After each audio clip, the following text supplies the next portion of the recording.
Hello all welcome to IAC happy new year to all. So ఈ వీడియోలో మనం John ఫస్ట్కి సంబంధించిన కరెంట్ అఫైర్స్ ఏవైతే ఉన్నాయో అవి డిస్కస్ చేద్దాం. ఫస్ట్ వన్ చూద్దాం. సో నెక్స్ట్ కరెంట్ అఫైర్ చూద్దాం. బ్రిక్స్ సమావేశానికి సంబంధించింది లేదా బ్రిక్స్ సభ్యత్వానికి సంబంధించిందిగా చెప్పొచ్చు. యాక్చువల్గా మనకి జాన్ ఫస్ట్ 2024లో ఈ రోజున మనకి బ్రిక్స్లో ఇంకొన్ని కంట్రీస్ చేరడానికి అని చెప్పేసి మనకి లాస్ట్ ఇయరే ఒక 6 months ముందరో 5 months ముందరో డిస్కషన్కి రావడం, యాక్సెప్టెన్సీని ఇవ్వడం, క్లియరెన్సీని ఇవ్వడం ఇవన్నీ జరిగాయి. అయితే ఆ 6 కంట్రీస్లో ఒకటి అర్జెంటీనా.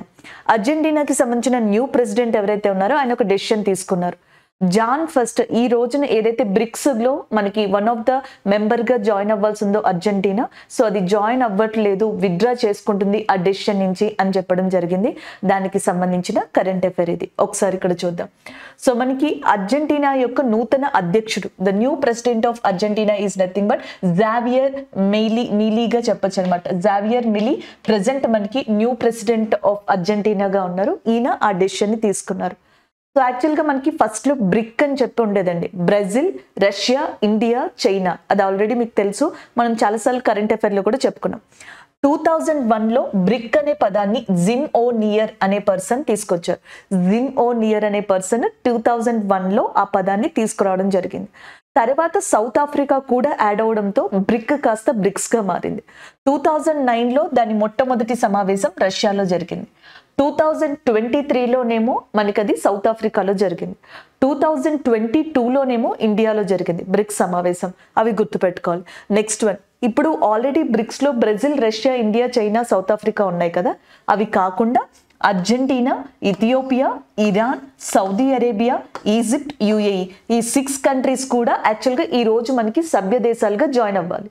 కాకపోతే మనకి అర్జెంటీనా యొక్క న్యూ ప్రెసిడెంట్ ఏమని డెసిషన్ తీసుకున్నారంటే, ఈ బ్రిక్స్ లో మనకి ఒకటి రష్యా కంట్రీ ఉంది చూడండి, ఇంకొకటి వచ్చేటప్పటికి మనకి చైనా ఉంది.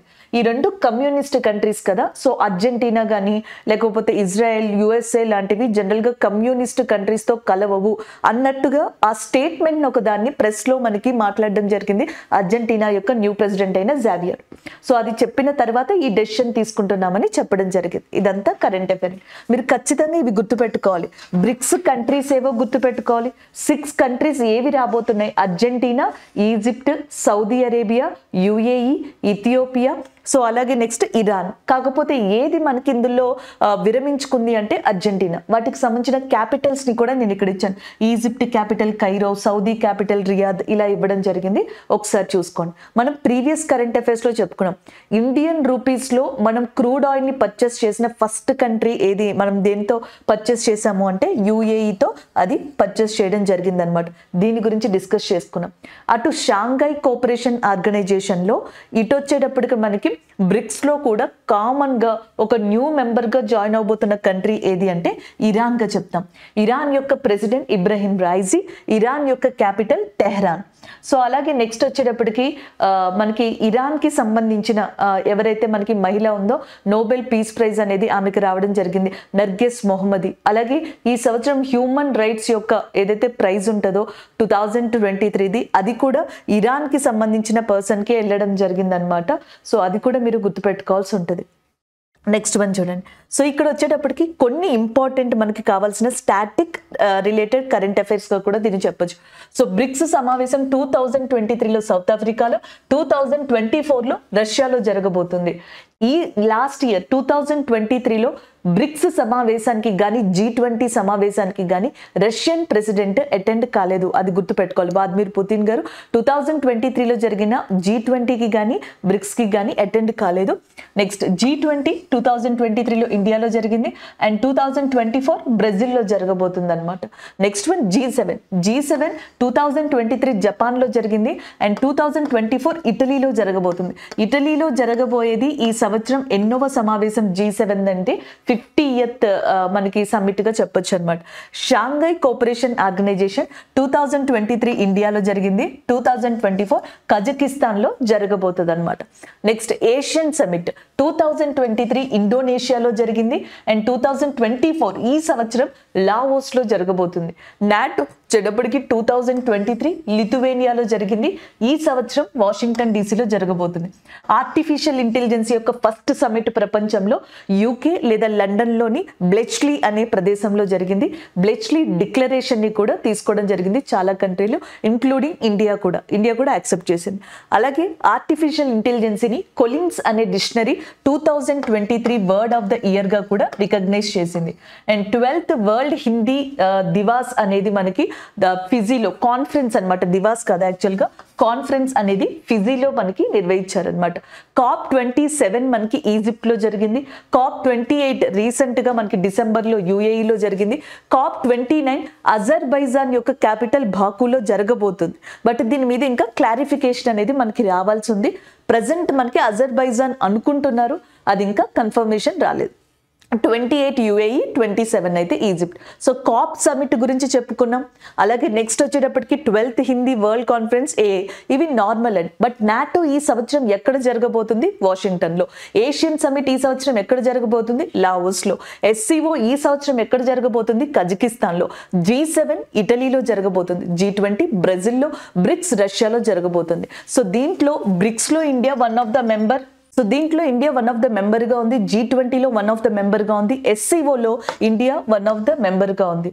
సో అటు G7లో కానీ, నాటోలో కానీ, ఏషియన్ సమిట్లో కానీ India is not a member. India సభ్య దేశం కాదు, అది గుర్తుపెట్టుకోండి. ఇవన్నీ ఎందుకు చెప్పుకుంటున్నాము అంటే బ్రిక్స్ యొక్క సభ్య దేశాల గురించి మాట్లాడుతున్నాం కాబట్టి దీన్ని డిస్కస్ చేయడం జరిగింది. అలాగే ఈ బ్రిక్స్కి సంబంధించి ఒక బ్యాంక్ కూడా ఉంది, దాని పేరు న్యూ డెవలప్మెంట్ బ్యాంక్, చైనాలో ఉంది. సో ఇవి ఓవరాల్గా మీరు గుర్తుపెట్టుకోవాల్సిన మెయిన్ పాయింట్స్ అనమాట ఈ కరెంట్ అఫైర్కి సంబంధించి. సో ఫస్ట్ కరెంట్ అఫైర్ చూడండి. ఫస్ట్ కరెంట్ అఫైర్ అనేది మనకి పాలిటీ రిలేటెడ్గా చెప్పొచ్చు. అలాగే నెక్స్ట్ వచ్చేటప్పటికి మనకి ఒక అప్డేషన్, అపాయింట్మెంట్ ఇలా కూడా చూసుకోవచ్చు. 16th ఫినాన్స్ కమిషన్, 16వ ఆర్థిక సంఘం. సో ఇది మనకి రాబోతుంది అనమాట. దీనికి చైర్మన్ లేదా అధ్యక్షుడిగా ఒకప్పుడు నీతి ఆయోగ్ యొక్క సిఇఓగా, అలాగే G20 యొక్క ఇండియా షెర్పాగా కూడా వర్క్ చేసిన అరవింద్ పనగారియా గారు రాబోతున్నారు. సో దానికి సంబంధించిన కరెంట్ అఫైర్ ఇది. ఒకసారి డీటెయిల్స్ చూద్దాం. సో ఎవరికైతే కొంచెం ఇబ్బందిగా ఉంటుంది, ఇంత లెంతీ కరెంట్ అఫైర్ అనుకునే వాళ్ళు జస్ట్ సింపుల్గా గుర్తుపెట్టుకోండి. సో మనకి ఫినాన్స్ కమిషన్ ఉంటుంది కదా, ఆర్థిక సంఘం. ఇప్పుడు మనకి 16th ఫినాన్స్ కమిషన్, 16వ ఆర్థిక సంఘం అనేది రాబోతుంది.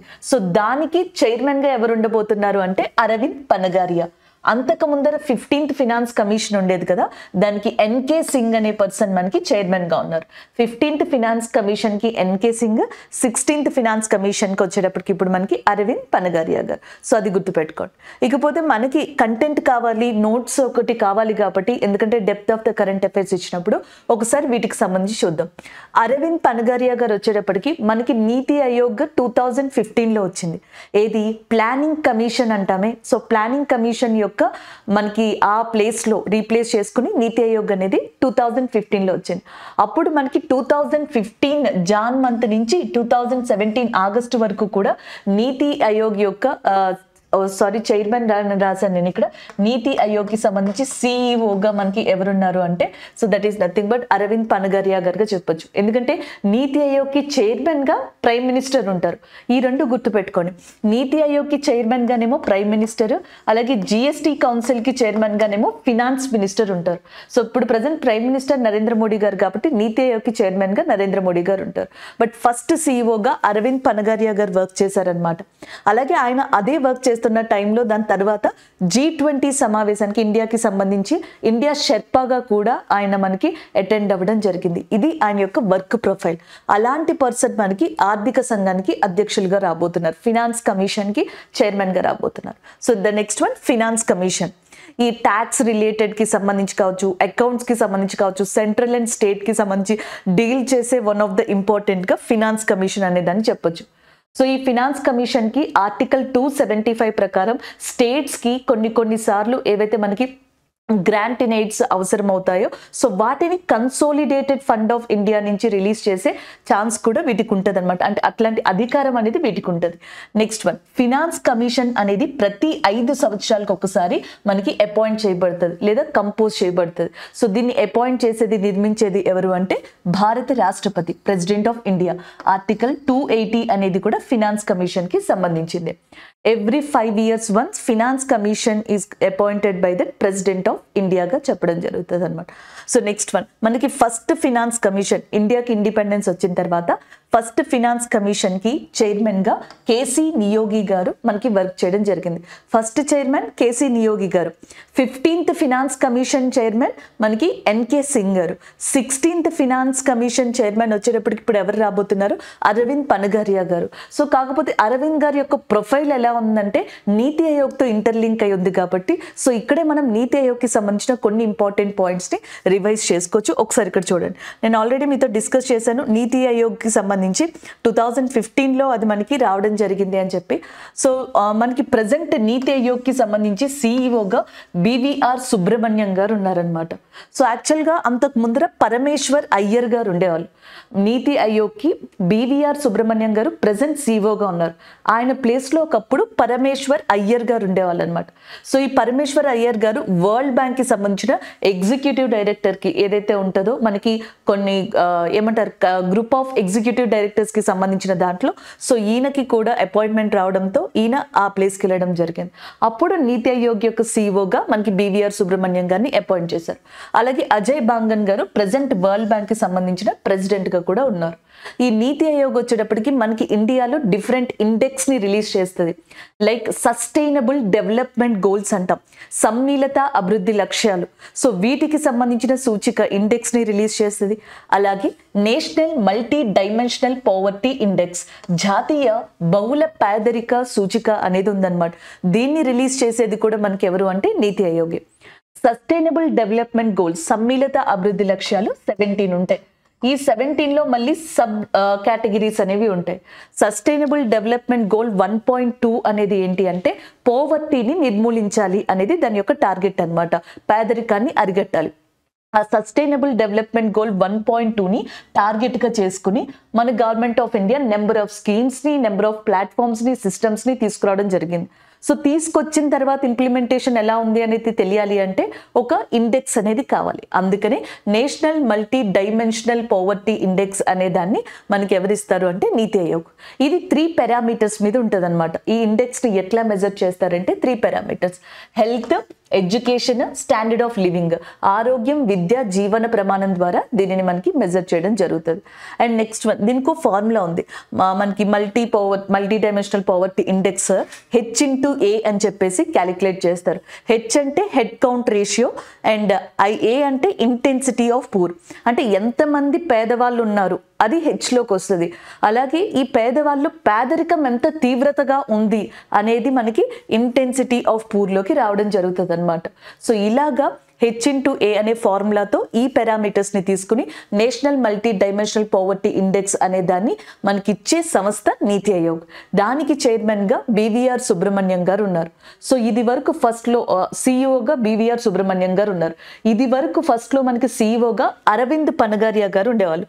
ఇప్పుడు అరవింద్ పనగారియా గారు మనకి 16th ఫినాన్స్ కమిషన్కి చైర్మన్గా రాబోతున్నారు. This is all about this current affair అండి. అక్కడ చైర్మన్ అని రాశాను, అదొక్కటే సరి చేసుకోండి సిఇఓ అని చెప్పేసి. సో నెక్స్ట్ కరెంట్ అఫైర్ చూడండి. సో నెక్స్ట్ కరెంట్ అఫైర్ వచ్చేటప్పటికి India has become the second largest steel producing country in the world. ఉక్కు ఉత్పత్తిలో భారతదేశం ఇప్పుడు 2వ స్థానంలో ఉంది. దానికి సంబంధించిన కరెంట్ అఫైర్గా దీన్ని చూడొచ్చు అనమాట. సో కన్జ్యూమర్స్ విషయానికి వస్తే అంటే మనకి వినియోగదారుల విషయానికి వస్తే ఇండియా థర్డ్ పొజిషన్లో ఉంది. అదే కనుక ఉత్పత్తి విషయంలో వస్తే 2nd పొజిషన్లో ఉంది. 2023 ఆర్థిక సంవత్సరం 2023 ఫినాన్షియల్ ఇయర్కి చూసుకున్నట్టయితే క్రూడ్ స్టీల్కి సంబంధించి 120.32 మిలియన్ టన్స్ అండ్ స్టీల్కి సంబంధించి 121.29 మిలియన్ టన్స్ తోటి సో మనకి ఈ ఉత్పత్తిని తీసుకురావడం జరిగింది ఇండియా. నెక్స్ట్ 2008 నుంచి 2023లో చూసుకున్నట్టయితే ఇండియా యొక్క ఉక్కు పరిశ్రమ లేదా స్టీల్ ప్రొడక్షన్ అనొచ్చు 8% పెరిగిందంట. సో ఇలాంటివి చాలా ఇంపార్టెంట్ అండి. 5%, 3% ఇట్లా అడుగుతారు. 8% వరకు పెరిగింది. 2050 మనకు ఒక టార్గెట్ ఇయర్ ఉంది. 2050 కల్లా ఇండియా 435 మెట్రిక్ టన్స్ ఆఫ్ స్టీల్ని ప్రొడ్యూస్ చేయాలి అనేది మన యొక్క గవర్నమెంట్ యొక్క మెయిన్ గోల్ అనమాట. అలాగే ఇండియాలో ఉన్న ఈ స్టీల్కి సంబంధించిన కంపెనీస్ కావచ్చు, ప్రొడక్షన్ కావచ్చు, వీటినన్నిటినీ కూడా మానిటర్ అండ్ రెగ్యులేట్ చేసేది steel authority of India and which is known as a సెయిల్గా చెప్పొచ్చు అనమాట. సో దీనికి సంబంధించి మనకి ఏమంటారు చైర్పర్సన్ గా ప్రెసెంట్ మనకి అమరేందు ప్రకాష్ అనే పర్సన్ ఉన్నారు. Steel authority of India limited కి ప్రెసిడెంట్ గా మనకి లేదా చైర్మన్ గా అమరేందు ప్రకాష్ గారు ఉన్నారు. హెడ్ క్వార్టర్స్ న్యూఢిల్లీలో లొకేట్ అయి ఉంది. అలాగే నెక్స్ట్ కన్స్యూమర్స్ విషయంలో ఇండియా 3rd పొజిషన్ లో ఉంది. అదే గనుక ప్రొడక్షన్ విషయంలో అయితే 2nd పొజిషన్ లో ఉందని చెప్పొచ్చు. 8% ప్రొడక్షన్ అనేది ఇప్పటికి ఇండియాకి సంబంధించి ఇంక్రీజ్ అయిందనమాట. అండ్ నెక్స్ట్ వన్ చూడండి, మనకి జనరల్ గా ఎస్ఎస్సి, రైల్వేస్, ఐబీ లాంటి వాటిలో చాలా ఫ్రీక్వెంట్ గా అడిగే questions, match of the following ఇచ్చేసి స్టీల్ ప్లాంట్స్ వాటిని స్టేట్స్ తో మిమ్మల్ని మ్యాచ్ చేయమని అడుగుతారు. లేదా ఆ స్టీల్ ప్లాంట్స్ ని ఆ రెస్పెక్టెడ్ స్టేట్స్ లో ఏ కంట్రీస్ యొక్క హెల్ప్ తోటి మనం ఎస్టాబ్లిష్ చేసామని అడుగుతారు. సో కాబట్టి ఇది అవసరం. ఇండియాలో అసలు ఫస్ట్ మనకి Tata iron and steel company ఏదైతే ఉందో అది ఎస్టాబ్లిష్ చేయబడింది జార్ఖండ్ లో. And the next one Indian iron and steel company ఏదైతే ఉందో IISCO అని చెప్పేసి అంటాం. ఈ IISCO యొక్క హెడ్ క్వార్టర్స్ వెస్ట్ బెంగాల్లో ఉంది. అండ్ నెక్స్ట్ వచ్చేటప్పటికి మనకి ఇక్కడ చూడొచ్చు, అండ్ రష్యా యొక్క సహకారంతోనే విశాఖపట్నం స్టీల్ ప్లాంట్ అనేది మనకి ఎస్టాబ్లిష్ అయింది, లేదా సోవియట్ యూనియన్ గా కూడా చెప్పొచ్చు. అదే సోవియట్ యూనియన్ యొక్క సహకారంతో ఛత్తీస్గఢ్ లో బిలాయ్ స్టీల్ ప్లాంట్ అనే దాన్ని తీసుకొచ్చాం. రూర్కెల్లా స్టీల్ ప్లాంట్ ఒడిస్సాలో జర్మనీ యొక్క సహకారంతో తీసుకురావడం జరిగిందనమాట. బ్రిటన్ యొక్క సహకారంతో Durgapur steel plant in west Bengal ని తీసుకొచ్చాం. వెస్ట్ బెంగాల్లోని దుర్గాపూర్ స్టీల్ ప్లాంట్ మనకి బ్రిటన్ యొక్క సహకారంతో, రూర్కెల్లా ఒడిస్సా జర్మనీ యొక్క సహకారంతో, బిలాయ్ స్టీల్ ప్లాంట్ వచ్చేటప్పటికి USSR యొక్క లేదా సోవియట్ యూనియన్ యొక్క సహకారంతో తీసుకురావడం జరిగింది. ఇవి మనకి ఆల్రెడీ ప్రీవియస్ ఇయర్స్ క్వశ్చన్స్ లో SSCలో చాలా వరకు కనిపించినవండి. సో కాబట్టి GD ఎగ్జామ్ ఉంది మనకి, అండ్ IB లాంటి ఎగ్జామ్స్ ఉన్నాయి కాబట్టి ఒకసారి ఇవి గుర్తుపెట్టుకోండి. ఇది గుర్తుపెట్టుకున్న తర్వాత ప్రొడక్షన్ లో ఇండియా 2nd పొజిషన్ లో ఉంది ప్రెసెంట్. అదే గనుక మనకి కన్స్యూమర్ విషయంలో చూసుకున్నట్టయితే ఇండియా 3rd పొజిషన్ లో ఉంది అని చెప్పేసి మీరు రిపీట్ చేసుకోవాలి. This is all about this current affair అండి. సో ఇక్కడ కరెంట్ అఫైర్ చూడండి, మనకి 12th దివ్య కళా మేళా అనేది రీసెంట్ గా గుజరాత్ లోని సూరత్ లో జరిగిందనమాట. దానికి సంబంధించిన కరెంట్ అఫైర్ గా చెప్పొచ్చు. ఇది మనకి ఎవరైతే దివ్యాంగులు ఉన్నారో మనకి ఫిజికల్లీ డిజేబుల్డ్ పీపుల్, సో వాళ్ళకి ఎకనామిక్ ఎంపవర్మెంట్ కలిగించేందుకు ఇప్పటి వరకు వాళ్ళకి సంబంధించిన స్కీమ్స్ గురించి చెప్పడానికి, ఇతరితర అంశాలు చెప్పడానికి అని చెప్పేసి కొన్ని కాన్ఫరెన్స్లు, సమిట్లు, లేకపోతే మనకి అవేర్నెస్ ప్రోగ్రాంలు కండక్ట్ చేయడం జరిగింది గవర్నమెంట్ ఆఫ్ ఇండియా. అయితే ప్రస్తుతం ఇప్పుడు మనకి ఏం చేశారంటే భారతదేశంలోని అండ్ చాలా వరకు most of the states and union territories నుంచి అండ్ మనకి ఎవరైతే ఈ దివ్యాంగుల్లో కళాకారులు ఉంటారో, కొంతమంది హ్యాండ్ క్రాఫ్ట్స్ ఏవైతే ఉంటాయో, హ్యాండీక్రాఫ్ట్స్, సో చేతి వృత్తులు, చేతి కళలు అంటాం కదా, హస్తకళలు, సో వాటికి సంబంధించిన వాళ్ళని, ఆర్టిషియన్స్ని, వీళ్ళందరినీ పిలిచి అక్కడ మనకి ఆ మేళాని వాళ్ళతో నిర్వహించి ఎకనామిక్ ఎంపవర్మెంట్ వాళ్ళకి వచ్చేలాగా దీన్ని తీసుకొచ్చారు. దాదాపుగా 100 మంది దివ్యాంగులు లేదా దివ్యాంగ కళాకారులు ఇందులో మనకి పార్టిసిపేట్ చేయడం జరిగింది. దానికి సంబంధించిన కరెంట్ అఫైర్. ఒక్కొక్కసారి మధ్యన మనకి కరెంట్ అఫైర్స్లో డేట్స్ అడుగుతూ ఉన్నారు కొన్ని ఎగ్జామ్స్లో. అంటే పర్టికులర్గా ఏదైనా సమిట్ కానీ, మేళా కానీ ఇలాంటివి జరుగుతున్నాయి అనుకోండి, అవి ఎప్పటి నుంచి ఎప్పటి వరకు జరుగుతాయని అడుగుతారు. 29th డిసెంబర్ నుంచి 7th జాన్, సో దాదాపుగా మనకి 1 వీక్ పైనే ఈ దివ్య కళా మేళా అనేది గుజరాత్లోని సూరత్లో కండక్ట్ చేయడం జరిగింది. గుజరాత్ యొక్క చీఫ్ మినిస్టర్ గా భూపేంద్ర పటేల్ గారు ఉన్నారు. అలాగే గుజరాత్ యొక్క గవర్నర్ గా మనకి ఆచార్య దేవవ్రత్ అనే పర్సన్ ఉన్నారు. ఈ రెండింటిని కూడా మీరు రిపీట్ చేసుకోండి, సరిపోతుంది. అలాగే నెక్స్ట్ సూరత్ వచ్చేటప్పటికి డైమండ్ సిటీగా పేరు పొందింది. అంతేకాకుండా ఇటీవల గుజరాత్లో ప్రైమ్ మినిస్టర్ నరేంద్ర మోదీ గారు మనకి ప్రపంచంలోనే అతిపెద్ద జ్యువెలరీ మ్యానుఫ్యాక్చరింగ్ సెంటర్ అనే దాన్ని, బిజినెస్ సెంటర్ని ఏర్పరచడం కూడా జరిగింది. అండ్ గుజరాత్లోనే మనకి ఇంటర్నేషనల్ ఫినాన్షియల్ సిటీ అనేది ఉంది, దాన్ని గిఫ్ట్ సిటీ అని కూడా పిలవడం జరుగుతుంది అనమాట. అంతేకాకుండా గుజరాత్లో చాలా ఫేమస్ టెంపుల్ అండ్ మనకి 12 జ్యోతిర్లింగాల్లో వన్ ఆఫ్ ద జ్యోతిర్లింగ టెంపుల్గా దాన్ని చెప్పొచ్చు, సోమనాథేశ్వర ఆలయం అంటాం. ఈ సోమనాథేశ్వర ఆలయానికి కూడా ట్రస్ట్ చైర్మన్ గా ప్రెసెంట్ మనకి ప్రైమ్ మినిస్టర్ నరేంద్ర మోదీ గారు ఉన్నారు. మనం డిఫరెంట్ కైండ్ ఆఫ్ ఫెస్టివల్స్ ని కరెంట్ అఫైర్స్ లో కవర్ చేసుకుంటూ వస్తున్నాం. అలాంటి లిస్ట్ లోకి ఇది కూడా మనకి చేర్చడం జరుగుతుంది. For example Sonepur cattle fair అనేది మనకి అసలు ఈ పశువుల మేళ ఏదైతే ఉందో సోనేపూర్ది బీహార్లో లొకేట్ అయింది, బీహార్లో జరుగుతుంది. భారతదేశంలోనే అతిపెద్ద మేళాగా దీన్ని చెప్పొచ్చు అనమాట. అలాగే పుష్కర్ ఫెయిర్ అనేది రాజస్థాన్ లో కండక్ట్ చేస్తారు. రాజస్థాన్లోని జైపూర్లో ప్రతి సంవత్సరం కూడా ఇంటర్నేషనల్ లిటరేచర్ ఫెస్టివల్ అనేది సెలబ్రేట్ చేయడం జరుగుతుంది. అదే గుజరాత్లో అయితే ఇంటర్నేషనల్ కైట్ ఫెస్టివల్ అనేది సెలబ్రేట్ చేస్తారు. మనం ప్రీవియస్ కరెంట్ అఫైర్స్ లో కూడా డిస్కస్ చేసుకున్నాం, మీకు గుర్తుంటే వల్లం కల్లి అని చెప్పేసి ఉంటుంది. వల్లం కల్లి అనేది బోట్ రేస్ అనమాట. ఇది కేరళలో మనకి సెలబ్రేట్ చేస్తారు. బోట్ రేస్ అనేది కేరళలో ఫేమస్, బట్ అక్కడ దాన్ని వల్లం కల్లి అని పిలుస్తారు. లైక్ తమిళనాడులో మనకి జల్లికట్టు ఎలాగ ఫేమస్, కేరళలో వల్లం కల్లి అనేది ఫేమస్. అదే మనకి పక్కనున్న కర్ణాటకలో వచ్చేటప్పటికి బఫెల్లోస్ కి సంబంధించిన రేస్ ఉంటుంది కదండి, కంబాలా అని చెప్పేసి అంటాం, అది ఫేమస్ గా చెప్తారు. SSC CGL లో ఈ సంవత్సరం వచ్చిన క్వశ్చన్ ఇది. Kambala is a very famous race or very famous system in which state in India అని చెప్పేసి అడిగారు. కర్ణాటక అండ్ తమిళనాడు, కేరళగా చెప్పొచ్చు అనమాట. ఇలాంటి ఫెస్టివల్స్ చాలా ఉన్నాయి. లైక్ కుంభమేళా గురించి మనం చెప్పుకున్నాం, ఉత్తరాఖండ్లో జరుగుతుంది, ఉత్తరప్రదేశ్లో జరుగుతుంది, అలాగే మధ్యప్రదేశ్లోని మనకి ఉజ్జయిని అనే ప్రాంతంలో జరుగుతుంది, మహారాష్ట్రలో నాసిక్లో కుంభమేళా అనేది జరుగుతుంది. సో ఇలాంటి వాటి ఫెస్టివల్స్. అండ్ జమ్మూ కాశ్మీర్ గురించి మనం చెప్పుకున్నాం, గోల్ మేళా అనేది రీసెంట్గా జమ్మూ కాశ్మీర్లో స్టార్ట్ అయిందని, అక్కడ ఒక జగన్నాథ స్వామి టెంపుల్ ఏదైతే ఉందో అక్కడ ఈ మేళాని స్టార్ట్ చేశారని. అంతేకాకుండా ప్రతి ఏటా షికారా పండుగ అనేది, షికారా ఫెస్టివల్ కావచ్చు, లేకపోతే నెక్స్ట్ మనకి ట్యూలిప్ ఫెస్టివల్ కావచ్చు, ఇవన్నీ కూడా జమ్మూ కాశ్మీర్లో సెలబ్రేట్ చేసే ఫెస్టివల్స్గా మనం చెప్పుకున్నాం. హార్న్బిల్ ఫెస్టివల్ అనేది నాగాలాండ్లో ఫేమస్ అని చెప్పుకున్నాం. ఇవన్నీ నేను ఇక్కడ ఎందుకు రాయలేదు, ఓరల్గా చెప్తున్నానంటే ఎగ్జాక్ట్గా మనం December 31 కరెంట్ అఫైర్స్ అయితే December 30th కరెంట్ అఫైర్స్లో, సాటర్డే కరెంట్ అఫైర్స్లో ఈ జమ్మూ కాశ్మీర్ గురించి నేను మెన్షన్ చేసినప్పుడు ఈ ఫెస్టివల్స్ అన్నిటిని కవర్ చేశాను. సో ఆ నోట్స్ సరిపోతుంది, ఈ ఒక్క పాయింట్ అక్కడ యాడ్ చేసుకుంటే చాలు మీరు. So next current affair environment పరంగా యూజ్ అవుతుంది అండ్ జనరల్ పరంగా కూడా యూజ్ అవుతుంది. టైగర్ పాపులేషన్ లేదా టైగర్ డెత్స్ కి సంబంధించి 2023లో ఎన్ని టైగర్స్ చనిపోయాయి అనే దాని మీద భారతదేశంలో 1994లో న్యూఢిల్లీ కేంద్రంగా ఎస్టాబ్లిష్ అయిన ఒక NGO ఇవ్వడం జరిగిందనమాట రిపోర్ట్లో, దానికి సంబంధించింది. ఆ NGO పేరు వచ్చేటప్పటికి మనకి wild life protection society of India, భారత వన్యప్రాణి సంరక్షణ ప్రాంతం లేదా సంరక్షణ సొసైటీ అనమాట. అది మనకి హెడ్ క్వార్టర్స్ న్యూఢిల్లీలో ఉంది. ఇది NGO. ఈ రిపోర్ట్ ఇది ఏమని రిపోర్ట్ ఇచ్చింది, ఓవరాల్గా 2023లో ఓవరాల్గా 2023లో మనకి 204 టైగర్స్ అనేవి చనిపోయాయంట. సో అవి ఎక్కడెక్కడ చనిపోయాయి అనేది కూడా వాళ్ళు చెప్పడం జరిగిందన్నమాట. అత్యధికంగా అయితే మహారాష్ట్రలో చనిపోయాయి. సో మహారాష్ట్ర హైయెస్ట్లో ఉంది, 52 టైగర్స్ మహారాష్ట్రలో చనిపోయినాయి. మధ్యప్రదేశ్లోకి వచ్చేటప్పటికి 45, ఉత్తరాఖండ్లో 26, తమిళనాడులో 15, కర్ణాటకలో 13. సో ఇలాగ మనకి ఒక్కొక్క చోట ఇలాంటి పులులు మనకి చనిపోవడం జరిగిందనమాట. వాటి సంఖ్యని ఇక్కడ ఇవ్వడం జరిగింది. అండ్ నెక్స్ట్ వన్, అక్కడితో వాళ్ళ రిపోర్ట్ని ఇచ్చేసి వదిలేశారండి. కానీ మనకి ఈ టైగర్స్ అనేది చాలా ఇంపార్టెంట్. ప్రపంచంలో 75% టైగర్ పాపులేషన్ ఇండియాలో ఉంది. అంతేకాకుండా ప్రాజెక్ట్ టైగర్ అని చెప్పేసి ఇది మనకి 1973లో స్టార్ట్ అయింది, 2023కి 50 ఇయర్స్ కంప్లీట్ చేసుకుంది. ఇవన్నీ నేపథ్యంలో మనం బిగ్ క్యాట్ అలయన్స్ అనే దాన్ని కూడా స్టార్ట్ చేసాం కదా. సో కాబట్టి వీటి యొక్క ఇంపార్టెంట్ డేటా అనేది కూడా అవసరం అన్నమాట. సో దీంట్లో చూసుకుంటే టైగర్ సెన్సెస్ ప్రకారం 2018లో భారతదేశంలో టైగర్స్ ఎన్ని 2967.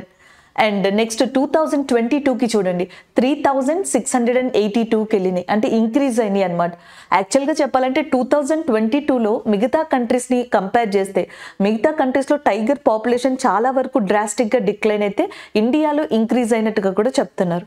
అండ్ నెక్స్ట్ వన్, మనకి టైగర్ సెన్సెస్ కి సంబంధించి నోడల్ మినిస్ట్రీ ఏది అంటే ministry of environment, forest and climate change. మనకి పర్యావరణం మరియు అటవీ వాతావరణ శాఖ ఏదైతే ఉందో దాని యొక్క ఆధ్వర్యంలోనే ఈ సెన్సెస్ రిపోర్ట్ అంతా కూడా మనకి తయారవుతుంది. అండ్ ద నెక్స్ట్ వన్ చూడండి, ఇది టైగర్ సెన్సెస్ 2022 ఇచ్చిన రిపోర్టు ప్రకారం చూసుకున్నట్టయితే మనకి మధ్యప్రదేశ్ అత్యధికమైన టైగర్స్ ని కలిగి ఉంది ఇండియాలో, అండ్ ఎస్పెషల్లీ 785. నెక్స్ట్ దాంట్లో కర్ణాటక ఉంది 566, ఉత్తరాఖండ్లో 560, మహారాష్ట్రలో 444 ఉన్నాయి. సో అదే ఇక్కడ మనకి ఇవ్వడం జరిగింది అనమాట. అంతేకాకుండా ఇక్కడ జనరల్ గా చూసుకున్నట్టయితే నేషనల్ పార్క్స్ పరంగా, ఇక్కడ స్టేట్స్ పరంగా చెప్తాం. మరి టైగర్ రిజర్వ్స్ పరంగా చూసుకున్నట్టయితే, పులి సంరక్షణ కేంద్రాల పరంగా చూసుకున్నట్టయితే అత్యధికమైన పులులు మోస్ట్ టైగర్స్ అనేవి జిమ్ కార్బెట్ టైగర్ రిజర్వ్ ఏదైతే ఉందో అక్కడ ఉన్నాయి 260. నెక్స్ట్ ఇది ఉత్తరాఖండ్ లో ఉంది, జిమ్ కార్బెట్ అనేది ఉత్తరాఖండ్ లో ఉంది.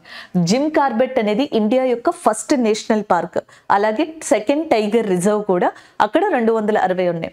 నెక్స్ట్ వన్ కర్ణాటకలోని బాందీపూర్, భారతదేశంలోని మొట్టమొదటి పులి సంరక్షణ కేంద్రం, ఫస్ట్ టైగర్ రిజర్వ్ గా బాందీపూర్ ని చెప్పొచ్చు, అక్కడ 150 ఉన్నాయి.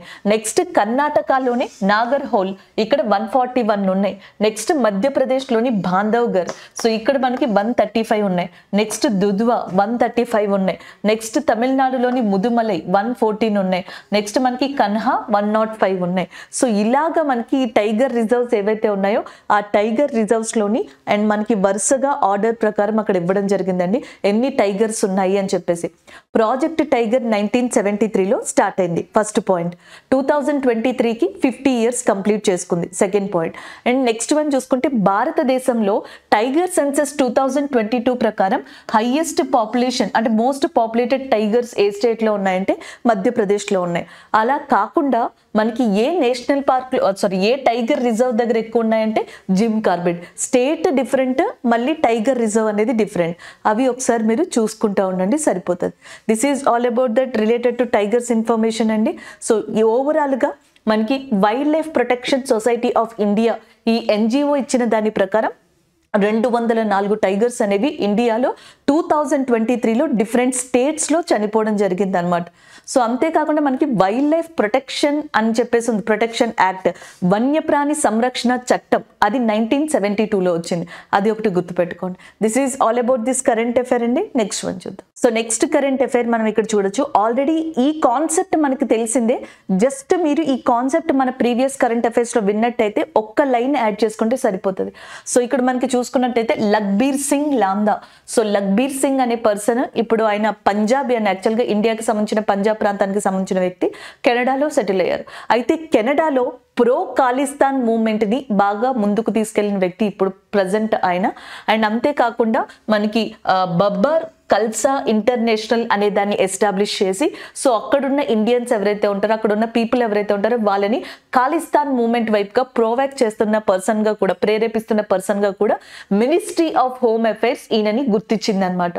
సో ఇప్పుడు హోం మంత్రిత్వ శాఖ ఏం చేసింది అంటే ఈ లఖ్బీర్ సింగ్ అనే పర్సన్ ని UAPA చట్టం ఉంది కదా మనకి, అన్లాఫుల్ యాక్టివిటీస్ ప్రివెన్షన్ యాక్ట్ అని చెప్పేసి, సో మనకి ఏదైతే చట్టానికి వ్యతిరేకంగా చేస్తున్నారో అలాంటి వాటిని నిరోధించే చట్టం 1967, ఈ చట్టం ప్రకారం ఆయనని టెర్రరిస్ట్ కింద రికగ్నైజ్ చేసింది.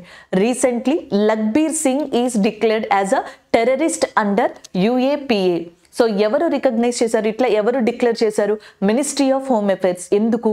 సో ఆయన కెనడాలో అంతర్జాతీయ బబార్ కల్సా అనే ఒక దాన్ని ఎస్టాబ్లిష్ చేసి ప్రో ఖాళిస్తాన్ మూవ్మెంట్ ని ప్రొవాక్ చేసుకుంటూ తీసుకెళ్తున్నారు. అందుకని చెప్పేసి ఈ చట్టం కింద ఆయనని అట్లా రికగ్నైజ్ చేయడం జరిగింది. ఎగ్జాక్ట్ గా ఒక 3 days ముందర అనుకుంటా మనం ఈ అన్లాఫుల్ యాక్టివిటీస్ ప్రివెన్షన్ యాక్ట్ కి సంబంధించిన మెయిన్ ఇంపార్టెంట్ కరెంట్ అఫైర్స్ కూడా చెప్పుకున్నాం. అందులో ఏం చెప్పుకున్నాం, మనకి జమ్మూ కాశ్మీర్ కి సంబంధించిన ముస్లిం లీగ్ అనే ఆర్గనైజేషన్ ఏదైతే ఉందో సంస్థ, దాన్ని మినిస్ట్రీ ఆఫ్ హోమ్ అఫైర్స్ ఒక 5 సంవత్సరాలకి గాను బ్యాన్ చేసినట్టుగా మనం డిస్కస్ చేసాం. సో ఇది ఈ రోజు జరిగిన కరెంట్ అఫైర్. రీసెంట్ గా 1 day ఎగో ఏం కనిపించింది అంటే తెహరీక్ ఈ హురియత్, తెహరీక్ హీ హురియత్. సో ఇది ఒక ఆర్గనైజేషన్, ఇది ఒక ఇస్లామిక్ ఆర్గనైజేషన్ అంటున్నారు. బట్ కాకపోతే ఏంటంటే మన మినిస్ట్రీ ఆఫ్ హోమ్ అఫైర్స్ ప్రకారం ఇది ఒక టెర్రరిస్ట్ యాక్టివిటీస్ ని మనకి పెంపొందిస్తున్న ఆర్గనైజేషన్ గా గుర్తించబడింది. అంటే దీన్ని నిషేధించారు, ఆయనని టెర్రరిస్ట్ కింద మనకి ఇప్పుడు ప్రజెంట్ డిక్లేర్ చేయడం జరిగింది మినిస్ట్రీ ఆఫ్ హోమ్ అఫైర్స్. గతంలో మనకి న్యూస్ క్లిక్ ఫౌండర్ ఎవరైతే ఉంటారో ఆయనని 2023లో మనకి అరెస్ట్ చేయడం జరిగింది అన్లాఫుల్ యాక్టివిటీస్ ప్రివెన్షన్ యాక్ట్ ప్రకారం. సో చైనీస్ నుంచి లేకపోతే చైనా కంట్రీ నుంచి ఫండ్స్ వస్తున్నాయని, సో న్యూస్ క్లిక్ అండ్ దానితో పాటుగా కొన్ని ఛానల్స్, కొన్ని ఏవైతే మనకి న్యూస్ సర్క్యులేటెడ్ థింగ్స్ ఉంటాయో ఇవన్నీ ఇండియాకి వ్యతిరేకంగా మనకి ఆర్టికల్స్ ని ఇస్తున్నాయని, సో ఈ ఉద్దేశంతో న్యూయార్క్ మ్యాగజైన్ లో ఒక కథనం వచ్చింది. దాని తర్వాత 2023లో వాళ్ళని అరెస్ట్ చేయడం జరిగింది దీనికి సంబంధించిన వ్యక్తుల్ని. అప్పుడు కూడా అన్లాఫుల్ యాక్టివిటీస్ ప్రివెన్షన్ యాక్ట్ ని మనకి యూజ్ చేయడం జరిగింది. ఇది 2023లో one of the highlighted issues లో ఉందన్నమాట. సో ఈ యాక్ట్ ప్రకారం మనకి 2023 స్టార్టింగ్లో అమెరికా అంటే యుఎస్లోని న్యూయార్క్ మ్యాగజైన్ అనే దాంట్లో మన జర్నలిస్టులు కొంతమంది ఎవరైతే ఉంటారో వాళ్ళు చైనా కావచ్చు మిగతా కొన్ని కంట్రీస్ నుంచి ఫండింగ్ తీసుకుని ఇండియాకి వ్యతిరేకంగా ఇండియాలోనే కొన్ని ఆర్టికల్స్ని పబ్లిష్ చేయడం, సో ఆ మూమెంట్ని స్ప్రెడ్ చేయడం చేస్తున్నారని చెప్పేసి అది పబ్లిష్ చేసింది. దాన్ని ఇన్వెస్టిగేషన్ చేసుకుంటా వస్తా మన వాళ్ళు ఒక 3-4 months ముందర న్యూస్ క్లిక్ ఫౌండర్ని దీని ద్వారా అరెస్ట్ చేశారు. అండ్ ఆయనతో పాటుగా చాలా మంది ఇంట్లో మనకి సెర్చ్ చేయడం ఇవన్నీ జరిగాయి. సో అప్పుడు జర్నలిస్టులు మాకు కూడా రైట్ టు ఫ్రీడమ్ ఉంటుంది, ఫండమెంటల్ రైట్స్ ఉంటాయని చెప్పేసి ఒక ఇష్యూని లేవదీయడం జరిగింది, సుప్రీంకోర్టుకి అప్రోచ్ అవడం జరిగింది. అది జరిగిన ఎగ్జాక్ట్గా ఒక 2-3 months తర్వాత మళ్ళీ ముస్లిం లీగ్ జమ్మూ కాశ్మీర్ ఏదైతే ఉంటుందో దాన్ని బ్యాన్ చేశారు. ఇది జరిగిన 3 daysకే మనకి తెహరీక్ ఈ హురియత్ అనే దాన్ని బ్యాన్ చేశారు. ఇది జరిగిన 24 hours ఎవరైతే లక్బీర్ సింగ్ అనే పర్సన్ ఉన్నారో కెనడాలో ఉంటున్నారు ఇప్పుడు ఆయన, సో ఆయనని టెర్రరిస్ట్ గా రికగ్నైజ్ చేయడం జరిగింది ఈ యాక్ట్ ప్రకారం. సో కాబట్టి ఈ యాక్ట్ అనేది పాలిటీ పరంగా మనకి నెక్స్ట్ వచ్చేటప్పటికి ఇంటర్నేషనల్ ఇష్యూస్ పరంగా ఈయన ఇన్వాల్వ్ అయి ఉన్నారు, ఖలిస్తాన్ మూవ్మెంట్ ఇన్వాల్వ్ అయ్యింది కాబట్టి.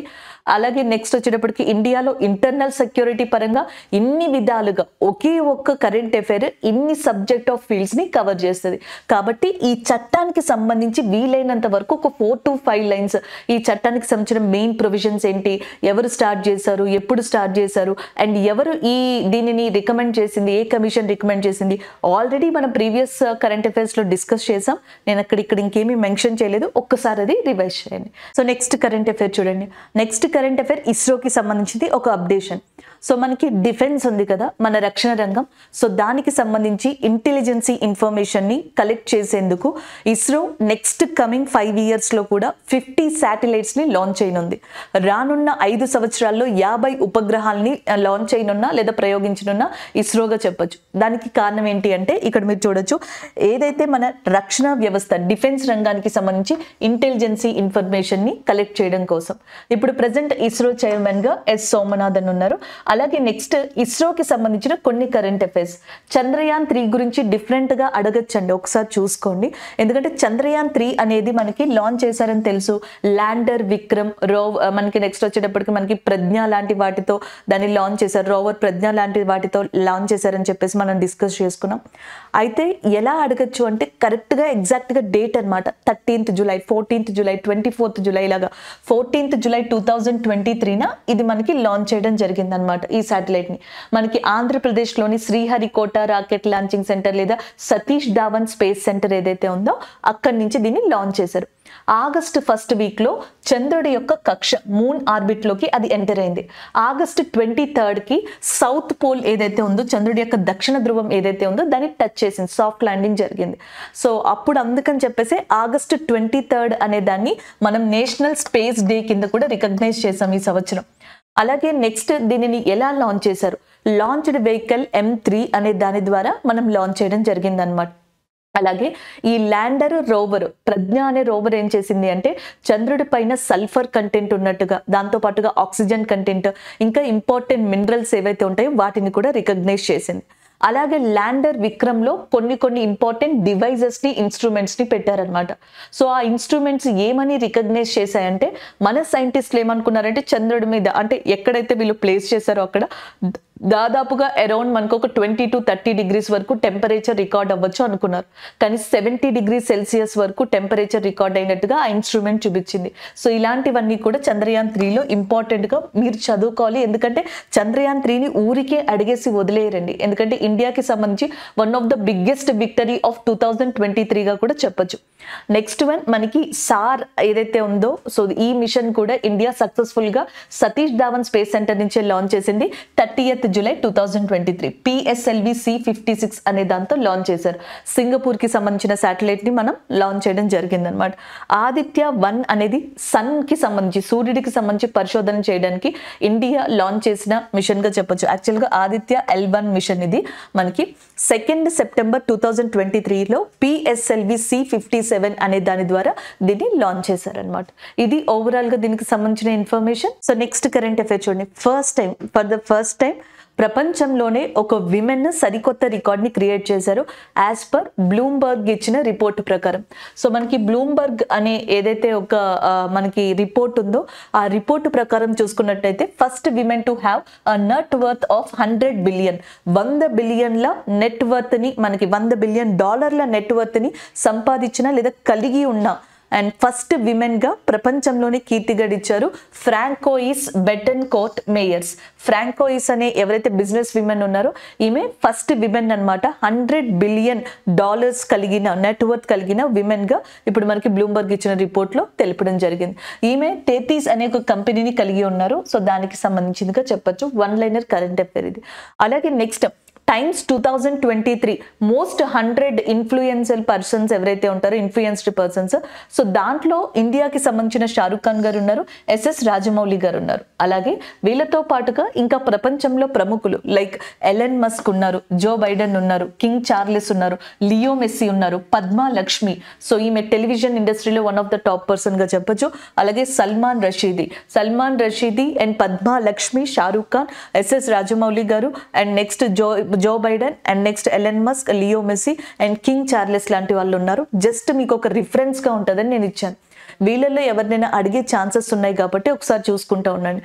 అంటే which of the following is a person in the list of 2023 times most influenced 100 persons అని ఇచ్చి నరేంద్ర మోదీ గారిని ఇవ్వచ్చు. నెక్స్ట్ వచ్చేటప్పటికి ఇంకొక పర్సన్ మేబీ సుబ్రహ్మణ్యం జయశంకర్ గారిని ఇవ్వచ్చు. అలాగే నెక్స్ట్ షారుఖ్ ఖాన్ గారి బదులుగా సల్మాన్ ఖాన్ గారిని ఇవ్వచ్చు. ఇట్లా మనకి మిస్ చేసి అడిగే ఛాన్సెస్ ఉంటే ఒకసారి చూసుకోండి. అండ్ అలాగే కొన్ని ర్యాంక్స్ ఇక్కడ చూడండి. వరల్డ్ ప్రెస్ ఫ్రీడమ్ ఇండెక్స్ ఏదైతే ఉందో అది ఎక్కువగా అడుగుతూ ఉంటారు, పత్రికా స్వేచ్ఛకి సంబంధించింది. సో ఇందులో 2023లో అవుట్ ఆఫ్ 180 కంట్రీస్ 180 కంట్రీలో ఇండియా యొక్క ర్యాంక్ 161గా ఉంది. టాప్ కంట్రీగా నార్వే ఉందన్నమాట. వరల్డ్ హ్యాపీనెస్ ఇండెక్స్ లో టాప్ కంట్రీ ఫిన్లాండ్, ఇండియా యొక్క ర్యాంక్ 126గా ఉంది. సో ఇది ఈ కరెంట్ అఫైర్ కి సంబంధించింది. నెక్స్ట్ వన్ చూద్దాం. సో ఇక్కడ ఎంసీక్యూస్ చూద్దాం. ఒక ఫస్ట్ ఇది చూడండి. Which country recently launched Mengxiang massive ship to drill into earth's mantle. So మనకి అర్త్ ఇంటీరియర్ స్ట్రక్చర్, భూమి యొక్క అంతర్భాగం అనేది ఉంటుంది కదా. సో ఇందులో మనకి టోటల్ గా 3 లేయర్స్ అనేవి ఉంటాయి అన్నమాట భూమి యొక్క అంతర్భాగంలో. సో ఫస్ట్ వచ్చేటప్పటికి క్రస్ట్ అని పిలుస్తాం, భూపటలం. అండ్ సెకండ్ వచ్చేటప్పటికి మ్యాంటల్ అని పిలుస్తాం, భూప్రావరం. అండ్ థర్డ్ వచ్చేటప్పటికి కోర్ అని పిలుస్తాం, భూకేంద్ర మండలం. క్రస్ట్, మ్యాంటల్, కోర్ అన్నమాట. సో దీంట్లో మనకి మ్యాంటల్ ఉంది కదా, ఈ అప్పర్ పార్ట్ ఆఫ్ మ్యాంటల్ వరకు కూడా డ్రిల్ చేసే విధంగా, సో అక్కడి వరకు ట్రై చేసే విధంగా మనకి ఒక అతిపెద్ద జైంట్ షిప్ లేదా మాసివ్ షిప్ అనే దాన్ని లాంచ్ చేసింది ఒక కంట్రీ. దాని పేరు మనకి మింగ్జియాంగ్ గా ఉందన్నమాట. అది ఏ కంట్రీ లాంచ్ చేసింది? South Korea, Japan, China, Russia.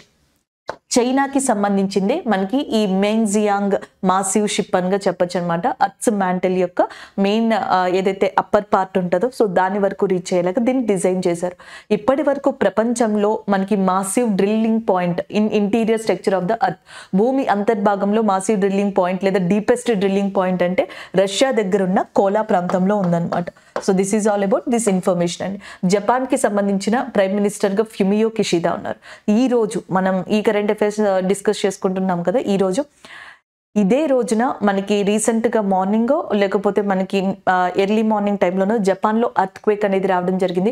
అది రిక్టార్ స్కేల్ పైన 7.5గా నమోదైంది. అండ్ సునామీ వార్నింగ్ అనేది కూడా మనకి రీసెంట్గా రిలీజ్ చేశారు. సో కోస్టల్ ఏరియాస్ని అలర్ట్ చేశారు. సునామీ వార్నింగ్ సెంటర్ ఇండియాకి సంబంధించి హైదరాబాద్లో లొకేట్ అయి ఉంది. నెక్స్ట్ వన్ చూద్దాం. సో నెక్స్ట్ వచ్చేటప్పటికి ఖేలో ఇండియా గేమ్స్కి సంబంధించిన కరెంట్ అఫైర్గా చెప్పొచ్చు అనమాట. Which sport is being introduced in the 2024 Khelo India youth games. 2024 Khelo India youth games ఎక్కడ జరుగుతున్నాయి? మనకి తమిళనాడు లైక్ చెన్నై, మదురై, కోయంబత్తూర్, తిరుచి ప్రాంతాల్లో జరుగుతున్నాయి. అయితే ఇక్కడున్న ఏ గేమ్ని దాంట్లో ఇంట్రడ్యూస్ చేస్తున్నారు కొత్తగా? కలరియపట్టు, స్క్వాష్, ఈ గేమ్స్ ఆల్ అని చెప్పేసి ఉంది. కలరియపట్టు లాంటి వాటిని మనకి నేషనల్ గేమ్స్ ఉన్నాయి కదండి, జాతీయ క్రీడలు, దాంట్లో మనకి యాడ్ చేయడం జరిగింది. కేరళకి సంబంధించిన మార్షల్ ఆర్ట్గా కూడా దీన్ని చెప్పొచ్చు అనమాట. అండ్ నెక్స్ట్ ఈ గేమ్స్, ఈసారి మనకి ఏషియన్ గేమ్స్ జరిగాయి కదా చైనాలో, ఆ ఏషియన్ గేమ్స్లో ఈ గేమ్స్ అనే దాన్ని అండ్ బ్రేక్ డాన్స్ ఏదైతే ఉంటుందో ఈ రెండింటిని కూడా మనకి బ్రేక్ డాన్సింగ్ అండ్ ఈ గేమ్స్ ఈ రెండింటిని కూడా యాడ్ చేయడం జరిగింది. స్క్వాష్ అనేది ఏదైతే ఉందో సో దీన్ని మొట్టమొదటిసారిగా 2024లో ఖేలో ఇండియా యూత్ గేమ్స్ లో మనకి యాడ్ చేయనున్నారు లిస్ట్ లో. ఆప్షన్ బి ఏదైతే ఉందో అది కరెక్ట్ ఆన్సర్ అవుతుంది. నెక్స్ట్ వన్ చూడండి. నెక్స్ట్ వచ్చేటప్పటికి బ్రిక్స్కి సంబంధించిన ఒక స్టాటిక్ జీకే కరెంట్ క్వశ్చన్ అనమాట. South Africa joined in BRICS in which year? ఏ సంవత్సరంలో సౌత్ ఆఫ్రికా బ్రిక్స్లో జాయిన్ అయింది అని అడుగుతున్నారు. బ్రిక్స్ యొక్క మొట్టమొదటి సమావేశం 2009 రష్యాలో జరిగిందనమాట. దాని తర్వాతే 2010లో బ్రిక్స్లో మనకి ఇప్పుడు సౌత్ ఆఫ్రికా అనేది జాయిన్ అయింది. సో అది మనం గుర్తుపెట్టుకోవాల్సిన మెయిన్ అంశం అనమాట. అలాగే నెక్స్ట్ 2023లో బ్రిక్స్ యొక్క సమావేశం ఇండియాలో జరిగింది. అండ్ 2023లో సౌత్ ఆఫ్రికాలో జరిగింది. అండ్ 2022లో ఇండియాలో జరిగింది. అంతకు ముందర చైనాలో జరిగింది అనమాట. 2024 వచ్చేటప్పటికి మీరు గుర్తుపెట్టుకోవాల్సింది ఇది కూడా ఉంది. బ్రిక్స్కి సంబంధించి మనం ఆల్రెడీ డిస్కస్ చేసాం కదా, ఆ పాయింట్స్ గుర్తుపెట్టుకొని 2024లో ఎక్కడ, 2023 వచ్చేటప్పటికి సౌత్ ఆఫ్రికానే, 2022 ఇండియాలో జరిగింది, అంతకు ముందర చైనాలో జరిగింది. అండ్ 2009లో మనకి ఫస్ట్ సమిట్ అనేది జరిగింది. దాని తర్వాత మనకి సౌత్ ఆఫ్రికా అనేది 2010లో యాడ్ అవ్వడం అనేది జరిగింది. ఇది బ్రిక్స్కి సంబంధించిన ఇంపార్టెంట్ ఇన్ఫర్మేషన్గా చెప్పొచ్చు అనమాట. అండ్ నెక్స్ట్ ఎంసిక్యూ అనేది చూద్దాం. సో నెక్స్ట్ వచ్చేటప్పటికి మనకి ఇక్కడ G20 ఇండియా షెర్పా ఇన్ 2023 ఈ 2023 మనకి G20 సమావేశాలు ఇండియాలో జరిగాయి కదా. అయితే షెర్పాగా ఇండియా తరపున ఎవరిని అపాయింట్ చేశారు? పరమేశ్వర్ అయ్యర్. సో నేను ఆల్రెడీ చెప్పాను, ఇప్పుడు ప్రజెంట్ మనకి BVR సుబ్రహ్మణ్యం గారు నీతి ఆయోగ్కి సంబంధించిన సిఇఓగా ఉన్నారు. అయితే ఇది వరకు నీతి ఆయోగ్ యొక్క సిఇఓగా పరమేశ్వర్ అయ్యర్ ఉండేవాళ్ళు. ఆయన ప్లేస్లో BVR సుబ్రహ్మణ్యం గారు వచ్చారు ఇప్పుడు. అలాగే ఒకప్పుడు నెక్స్ట్ వచ్చేటప్పటికి అరవింద్ పనగారియా గారు, ఈయన కూడా నీతి ఆయోగ్ సిఇఓగా చేశారు. బట్ ఇప్పుడు 16th ఫినాన్స్ కమిషన్కి చైర్మన్గా రాబోతున్నారు. ఇకపోతే అమితాబ్ కాంత్ గారు ఎవరైతే ఉన్నారో, అమితాబ్ కాంత్ G20కి సంబంధించి 2023లో ఇండియా షెర్పాగా అపాయింట్ అవ్వడం జరిగింది. ఆప్షన్ బి అనేది కరెక్ట్ ఆన్సర్ అవుతుంది.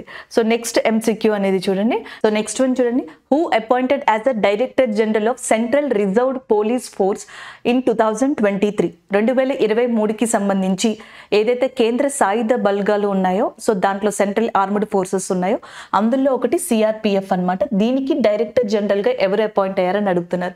అనీష్ దయాల్ సింగ్ గారు ఇప్పుడు CRPF కి సంబంధించిన డైరెక్టర్ జనరల్ గా ఉన్నారు. అలాగే సెంట్రల్ ఇండస్ట్రియల్ సెక్యూరిటీ ఫోర్స్ కి ఫస్ట్ విమెన్ డైరెక్టర్ జనరల్ గా అపాయింట్ అయిన పర్సన్ రీసెంట్ గా నీనా సింగ్ గారు. ఈమె రాజస్థాన్ కి సంబంధించిన ఫస్ట్ విమెన్ IPS ఆఫీసర్ కూడా. నెక్స్ట్ జస్టిస్ రీతు రాజ్ అవాస్తి గారు. ఈయన 22nd లా కమిషన్ ఏదైతే ఉందో, న్యాయ కమిషన్, ఈ లా కమిషన్ కి చైర్మన్ గా ఉన్నారు ఈయన. సో ఇది ఇక్కడికి సంబంధించిన ఇన్ఫర్మేషన్. ఆప్షన్ ఏ ఏదైతే ఉందో అది కరెక్ట్ ఆన్సర్ అవుతుంది. అండ్ ఇది MCQకి సంబంధించింది. నెక్స్ట్ వన్ చూద్దాం. సో ఈ రోజు ఏవైతే కరెంట్ అఫైర్స్ డిస్కస్ చేసామో వాటి రివ్యూ చూద్దాం. బ్రిక్స్కి సంబంధించి ఈ రోజున Jan 1, 2024లో ఒక 6 కంట్రీస్ అనేవి మెంబర్స్గా యాడ్ అవునున్నాయి. ఈ నేపథ్యంలో అర్జెంటీనా బ్రిక్స్ యొక్క కూటమిలో మేము జాయిన్ అవ్వము అని చెప్పేసి ఆ డెసిషన్ని విత్డ్రా చేసుకున్నట్టుగా కూడా మనకి అర్జెంటీనా యొక్క న్యూ ప్రెసిడెంట్ జేవియర్ రీసెంట్గా అనౌన్స్ చేయడం జరిగింది. దానికి సంబంధించిన current affair. 16th finance commission చైర్మన్గా మనకి అరవింద్ పనగారియా గారు ఎవరైతే ఉన్నారో ఆయన రాబోతున్నారు. సో దానికి సంబంధించిన కరెంట్ అఫైర్ని డిస్కస్ చేసాం. స్టీల్ ప్రొడక్షన్కి సంబంధించి ఇండియా 2nd పొజిషన్లో, కన్జ్యూమర్ విషయంలో థర్డ్ పొజిషన్లో ఇండియా ఉండడం జరిగింది. 12th దివ్య కళామేళా అనేది గుజరాత్లోని సూరత్లో రీసెంట్గా కండక్ట్ చేయడం జరిగింది. టైగర్స్ పాపులేషన్కి సంబంధించి, టైగర్స్ మరణాలకి సంబంధించి 2023లో టోటల్గా 204 డెత్స్ అనేవి ఇండియాలో జరిగాయని ఒక NGO, wild life protection society of India NGO మనకి డీటెయిల్స్ ఇవ్వడం జరిగిందనమాట. నెక్స్ట్ లక్బీర్ సింగ్ అనే పర్సన్ని ఒక ఇండివిజువల్ టెర్రరిస్ట్గా రికగ్నైజ్ చేస్తున్నట్టుగా మినిస్ట్రీ ఆఫ్ హోమ్ అఫైర్స్, అది కూడా అన్లాఫుల్ ప్రివెన్షన్ యాక్ట్ కింద దీనిని ఈ లిస్ట్లో ఈయన యొక్క పేరుని ఉంచడం జరిగింది. ఇస్రో రానున్న 5 yearsలో 50 శాటిలైట్స్ని డిఫెన్స్ రంగానికి ఇంటెలిజెన్స్ ఇన్ఫర్మేషన్ని కలెక్ట్ చేసేందుకు లాంచ్ చేయనుంది. And the next one, Franco is ప్రపంచంలోనే మొట్టమొదటి మహిళ $100 billion నెట్ వర్త్ని కలిగి ఉన్న విమెన్గా ఆమె రికార్డ్ని క్రియేట్ చేశారు. అండ్ దాంతో పాటుగా డిఫరెంట్ కరెంట్ అఫైర్స్కి సంబంధించిన MCQs లైక్ చైనాకి సంబంధించిన అర్త్ మ్యాంటిల్ షిప్ కావచ్చు, ఖేలో ఇండియాలో స్క్వాష్ అనేది ఒక న్యూ గేమ్గా తీసుకొస్తున్నారు. సౌత్ ఆఫ్రికా 2010లో బ్రిక్స్లో వన్ ఆఫ్ ద మెంబర్గా జాయిన్ అవ్వడం కావచ్చు, దాని గురించి మనం డిస్కస్ చేసాం. G20కి మనకి ఈ సంవత్సరం ఇండియా షెర్పాగా అమితాబ్ కాంత్ గారు ఉండడం జరిగింది, దాని గురించి మనం డిస్కస్ చేయడం జరిగింది. ఇలాగా టోటల్గా మనకి CRPF ఏదైతే ఉందో, సో అనీష్ దయాల్ సింగ్ గారు, నీనా సింగ్ గారు వచ్చేటప్పటికి CISFకి, సో ఇట్లా డైరెక్టర్ జనరల్గా అపాయింట్ అయ్యారు అన్న MCQ. ఈ 5 MCQs అలాగే ఈ కరెంట్ అఫైర్స్ విత్ స్టాటిక్ జీకేని మనం డిస్కస్ చేసుకోవడం జరిగింది. Thank you.